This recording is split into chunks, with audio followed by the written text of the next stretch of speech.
লাখপতি বাইদেউ বনাব, গতিকে বিজেপিক ভোট দিব লাগে। কিন্তু কিমান পূৰ্বত বনাইছে, কিমান ঠগিছে, মাছৰ তেলেৰে মাছ ভাজিছে। লাখপতি বাইদেউ কাক কয়? আপোনাক যদি 1 লাখ টকাৰ বান্দুলটো হাতত যদি মিটিং পাতি দি দিলে 1 লাখ টকা লৈছো লওক, এইটো লাখপতি, এইটো লাখপতি। কিন্তু আপোনাক এই ধৰণে দিয়া নাই 1 লাখ টকা। কেনেকে দিছে? আপুনি আত্মসহায় গোটৰ সদস্য হ'ব লাগিব।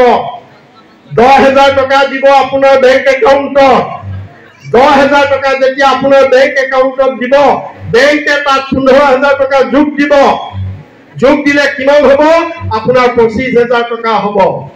এই 25,000 টকা দেখুৱাই আপুনি বেংকৰ পৰা 75,000 টকা লোন পাব। গতিকে 25 আৰু 75 আপোনাৰ 1 লাখ টকা হ'ল। সেইটোৱে হৈছে লাখপতি বাইদেউ, সেইটোৱে হৈছে লাখপতি বাইদেউ।